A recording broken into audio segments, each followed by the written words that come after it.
Case ದೂರುದಾರ ಸ್ನೇಹಮಯಿ ಕೃಷ್ಣರನ್ನ CCB ಬಿಟ್ಟು ಕಳಿಸಿದೆ.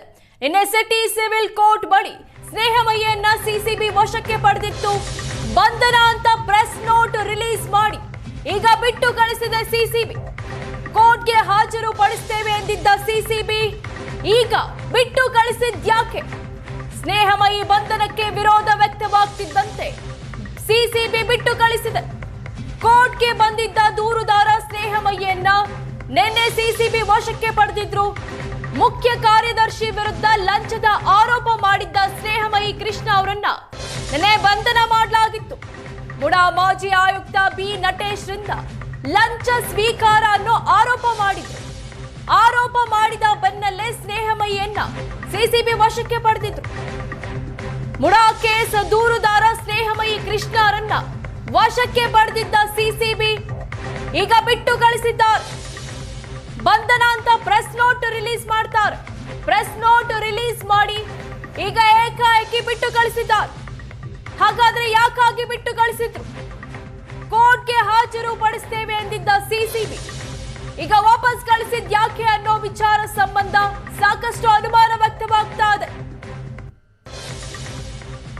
ಕೋರ್ಟ್ಗೆ ಬಂದಿದ್ದ ಸ್ನೇಹಮಯಿ ಕೃಷ್ಣರನ್ನ ಸಿಸಿಬಿ ಪೊಲೀಸರು ಏಕಾಏಕಿ ವಶಕ್ಕೆ ಪಡ್ಕೊಂಡಿದ್ರು.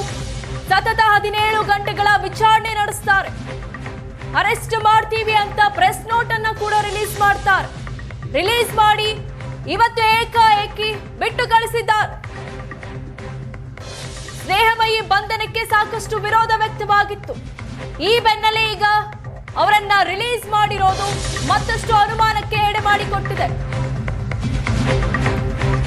ಸ್ನೇಹಮಯಿ ಕೃಷ್ಣಗೆ ಆಮಿಷ ಒಡ್ಡಲು ನಟೇಶ್ ಯತ್ನಿಸಿದ ಆಡಿಯೋ ಕೇಸ್ ಸಂಬಂಧ ಸ್ನೇಹಮಯಿ ಕೃಷ್ಣಗೆ ನಟೇಶ್ ಮಾತಾಡಿದ್ದ ಆಡಿಯೋವನ್ನ ಕೊಟ್ಟಿದ್ದ ವ್ಯಕ್ತಿಯನ್ನ ಬಂಧಿಸಲಾಗಿದೆ. ಮುಡಾ ಕೇಸ್ನಿಂದ ದೂರ ಉಳಿಯುವಂತೆ ಸ್ನೇಹಮಯಿಗೆ ಆಮಿಷ ಒಡ್ಡಿದ್ದಾಯ್ತ. ವಿನೋದ್ ಎಂಬಾತನ ಜೊತೆ ನಟೇಶ್ ಮಾತನಾಡಿದ್ದ ಎನ್ನುವ ಸಂಭಾಷಣೆ ಇದೆ. ಮುಡಾ ಮಾಜಿ ಆಯುಕ್ತ ಡಿಬಿ ನಟೇಶ್ ಮಾತನಾಡಿದ್ದಾರೆ ಎನ್ನಲಾದ ಆಡಿಯೋವನ್ನ ಸ್ನೇಹಮಯಿ ಕೃಷ್ಣಗೆ ವಿನೋದ್ ಕೊಟ್ಟಿದ್ದ. ಈಗ ಆತನನ್ನ ಬಂಧಿಸಲಾಗಿದೆ. ಮೈಸೂರಿನ ವಿನೋದ್ ಎಂಬಾತನನ್ನ ಬಂಧಿಸಿದ ಸಿಸಿಬಿ. ಆತನನ್ನು ಕೂಡ ವಿಚಾರಣೆ ಮಾಡಲಾಗ್ತಾ ಇದೆ. ಸ್ನೇಹಮಯಿ ಕೃಷ್ಣ ಬಿಟ್ಟು ಕಳಿಸಿ ಮೈಸೂರಿನ ವಿನೋದ್ ಅನ್ನ ಸಿಸಿಬಿ ಬಂಧಿಸಿದೆ. ಅಪಪ್ರಚಾರ ಅಂತ ಮುಡಾ ಮಾಜಿ ಆಯುಕ್ತ ಡಿಬಿ ನಟೇಶ್ ದೂರು ಕೊಟ್ಟಿದ್ರು. ಸದ್ಯ ಈ ಪ್ರಕರಣ ಸಂಬಂಧ ಸ್ನೇಹಮಯಿ ರಿಲೀಸ್ ಆಗಿದ್ದಾರೆ. ಮುಡಾ ಮಾಜಿ ಆಯುಕ್ತ ನಟೇಶ್ ನನ್ನ ವಿರುದ್ಧ ಸುಳ್ಳು ದೂರು ನೀಡಿದ್ರು. ನನ್ನನ್ನು ಅರೆಸ್ಟ್ ಮಾಡಿಲ್ಲ, ಕೇವಲ ವಿಚಾರಣೆ ಮಾಡಿ ಬಿಟ್ಟು ಕಳಿಸಿದ್ದಾರೆ. ಸಿಸಿಬಿ ವಶದಿಂದ ಬಿಡುಗಡೆ ನಂತರ ದೂರುದಾರ ಸ್ನೇಹಮಯಿ ಕೃಷ್ಣ ಕೊಟ್ಟಿರೋ ಹೇಳಿಕೆ ಇದು.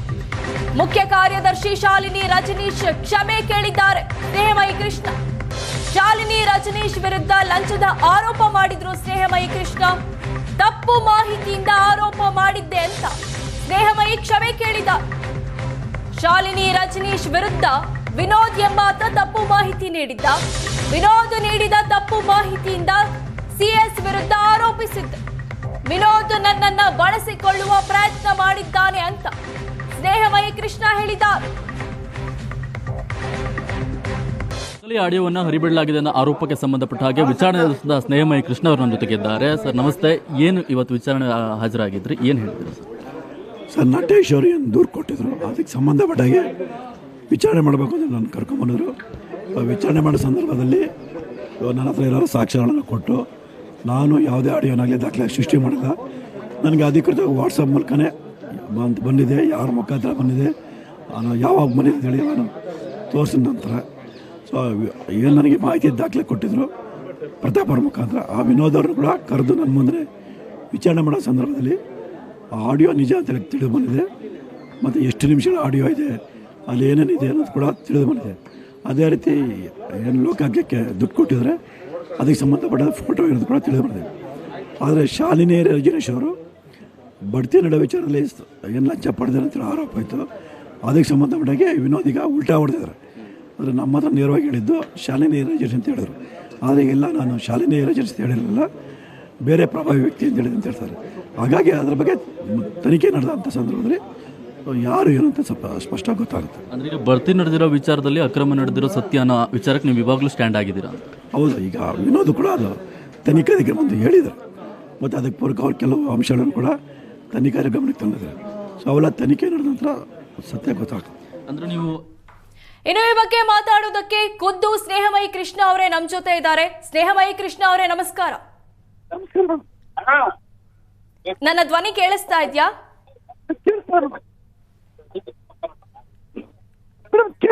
ಆ ಸ್ನೇಹಮಯಿ ಕೃಷ್ಣ ಅವರೇ ನಿನ್ನೆ ವಿಚಾರಣೆಗೆ ಅಂತ ಕರ್ಕೊಂಡು ಹೋಗಿ ನಿಮ್ಮನ್ನ ವಶಕ್ಕೆ ಪಡಿತಾರೆ.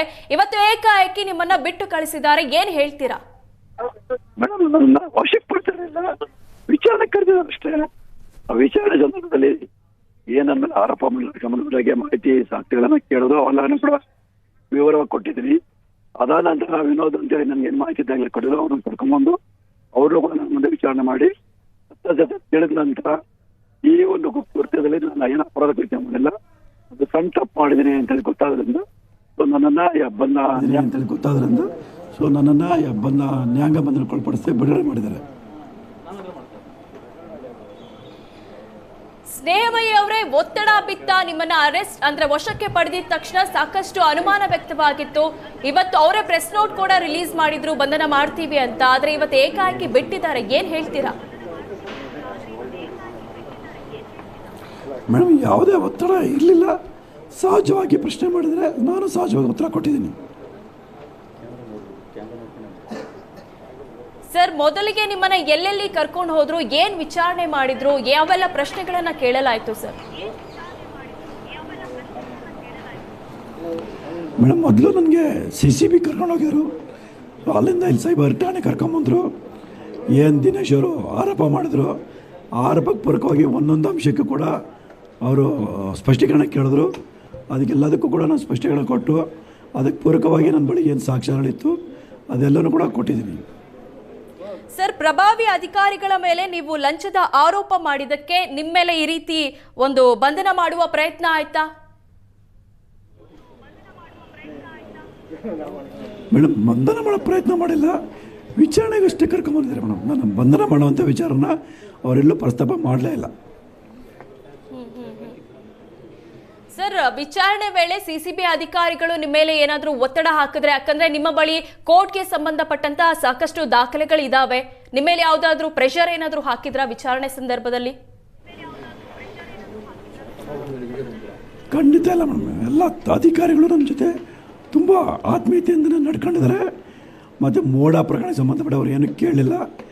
ಈ ಹಾಲಿಗೆ ಏನು ಫೇಸ್ಬುಕ್ಕಲ್ಲಿ ನಾನು ಆಡಿಯೋ ಮತ್ತು ದಾಖಲೆಗಳು ಹಾಕಿದ್ದೆ, ಅದ್ರ ಬಗ್ಗೆ ಅಷ್ಟೇ ಅವ್ರ ಪ್ರಶ್ನೆಗಳು ಮಾಡಿರ್ತದ್ದು. ಸರ್, ನಿಮಗೆ ಆಡಿಯೋ ಕೊಟ್ಟಂತಹ ವಿನೋದ್ ಕೂಡ ಈಗ ಅರೆಸ್ಟ್ ಆಗಿದ್ದಾರೆ. ಈ ಪ್ರಕರಣದಲ್ಲಿ ನಿಮ್ಮನ್ನ ಮಿಸ್ಯೂಸ್ ಮಾಡಿಕೊಳ್ಳಲಾಯ್ತಾ? ವಿನೋದ್ ಹೇಗೆ ನಿಮಗೆ ಸಂಪರ್ಕಕ್ಕೆ ಬಂದ್ರು, ಅದ್ರ ಬಗ್ಗೆ ಒಂಚೂರು ಹೇಳೋದಾದ್ರೆ? ಮೇಡಮ್, ವಿನೋದ್ ನೇರವಾಗಿ ಸಂಪರ್ಕ ಬರಲಿಲ್ಲ. ಪ್ರತಾಪ್ ಅವ್ರ ಮುಖಾಂತರ ಆಡಿಯೋ ಮತ್ತು ದಾಖಲಾತಿಗಳನ್ನು ಕೊಟ್ಟು ಕಳಿಸಿದ್ರು. ಅದನ್ನು ಖಚಿತಪಡಿಸ್ಕೊಳ್ಳೋಕ್ಕೋಸ್ಕರ ನಾನು 2 ಸಲ ಅವ್ರ ಅಂಗಡಿ ಹೋಗಿ ಆಡಿಯೋವನ್ನು ಪರಿಶೀಲನೆ ಮಾಡಿ ದಾಖಲಾತಿಗಳ ಬಗ್ಗೆ ತಿಳ್ಕೊಂಡು ಅದನ್ನು ಫೇಸ್ಬುಕ್ ಹಾಕಿದ್ದೆ ಅಷ್ಟು ಹೊರತು ನೇರವಾಗಿ ನನಗೆ ವಿನೋದ್ ಪರಿಚಯ ಇರಲಿಲ್ಲ. ಸರ್, ನಿಮ್ಮ ವಿಚಾರಣೆ ಸಂದರ್ಭದಲ್ಲಿ ವಿಡಿಯೋ ರೆಕಾರ್ಡ್ ಏನಾದರೂ ಆಯ್ತಾ? ಹೌದು ಮೇಡಮ್, ನನ್ನ ಹೇಳಿಕೆ ಕೊಡೋ ಸಂದರ್ಭದಲ್ಲಿ ವಿಡಿಯೋ ಮಾಡ್ಕೊಂಡಿದ್ದಾರೆ. ಸರ್, ಶಾಲಿನಿ ಅವರ ವಿರುದ್ಧ ನೀವು ಗಂಭೀರ ಆರೋಪ ಮಾಡಿದ್ರಿ, ಈಗ ಕ್ಷಮೆಯನ್ನ ಕೇಳ್ತಾ ಇದ್ದೀರಾ? ಹೌದು ಮೇಡಮ್, ನನಗೆ ತಪ್ಪು ಮಾಹಿತಿ ಕೊಟ್ಟಿದ್ದು ಈಗ ಗೊತ್ತಾಗಿರೋದ್ರಿಂದ ನಾನು ತಪ್ಪು ಮಾಡೋದ್ರಿಂದ ನಾನು ನೇರವಾಗಿ ಒಪ್ಕೊಳ್ತಾ ಇದ್ದೀನಿ. ಅದರಲ್ಲೇನೋ ದೊಡ್ಡತನ ಇಲ್ಲ. ಸರ್, ಈಗ ನಿಮಗೆ ನಟೇಶ್ ಆಮಿಷ ಒಡ್ಡುವ ಪ್ರಯತ್ನ ಮಾಡಿದ್ರು ಅನ್ನೋ ಆಡಿಯೋನ ನೀವು ರಿಲೀಸ್ ಮಾಡಿದ್ರಿ, ಅದು AI ಅನ್ನೋ ಆರೋಪ ಎಲ್ಲ ಕೇಳಿ ಬಂತು, ಅದ್ರ ಬಗ್ಗೆ ಹೇಳೋದಾದ್ರೆ? ಇಲ್ಲ ಮೇಡಮ್, ತನಿಖೆ ಸಂದರ್ಭದಲ್ಲಿ ಸ್ಪಷ್ಟ ಗೊತ್ತಾಗಿದೆ, ಅದು ಆಡಿಯೋ ನಿಜ ಅಂತೇಳಿ ಗೊತ್ತಾಗಿದೆ ಮೇಡಮ್. ಸರ್, ಮುಂದಿನ ದಿನಗಳಲ್ಲಿ ನಿಮ್ಮ ಮುಡಾ ಬಗೆಗಿನ ಹೋರಾಟ ಮುಂದುವರಿಸ್ತೀರಾ? ಖಂಡಿತವಾಗ್ಲೂ ಮುಂದುವರಿತೆ. ತಾರ್ಕಿಕ ಅಂತ್ಯವನ್ನು ಕಾಣಿಸ್ತೀನಿ. ಸರ್, ನೀವು ಸಿದ್ದರಾಮಯ್ಯನಂತವರ ವಿರುದ್ಧ ನೀವು ಹೋರಾಟ ಮಾಡಿದವರು, ಯಾರೋ ಒಬ್ಬ ಕೊಟ್ಟ ಮಾಹಿತಿ ಮೇಲೆ ಶಾಲಿನಿ ರಜನೀಶ್ ಅವ್ರ ಲಂಚದ ಆರೋಪ ಮಾಡ್ತೀರಾ, ಹೇಗೆ ಸರ್ ಇದು?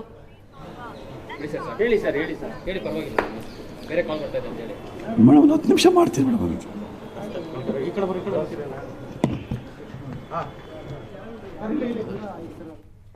ಎಸ್, ಥ್ಯಾಂಕ್ ಯು ಸ್ನೇಹಮಯಿ ಕೃಷ್ಣ ಅವರೇ, ಏಷ್ಯಾನೆಟ್ ಸುವರ್ಣ ನ್ಯೂಸ್ ಜೊತೆ ಮಾತನಾಡಿದಕ್ಕೆ. ಮುಡಾ ಕೇಸ್ ದೂರುದಾರ ಸ್ನೇಹಮಯಿ ಕೃಷ್ಣ ಅವರನ್ನ ನೆನೆ ವಿಚಾರಣೆಗೆ ಅಂತ ಹೋದಂತಹ ಸಂದರ್ಭದಲ್ಲಿ ವಶಕ್ಕೆ ಪಡಿತಾರೆ. ಬಂಧನ ಮಾಡ್ತೀವಿ ಅಂತ ಪ್ರೆಸ್ ನೋಟ್ ಕೂಡ ರಿಲೀಸ್ ಮಾಡಿ ಅವರನ್ನ ವಶಕ್ಕೆ ಪಡೆದಿದ್ದವರನ್ನ ರಿಲೀಸ್ ಮಾಡಲಾಗಿದೆ ಈಗ.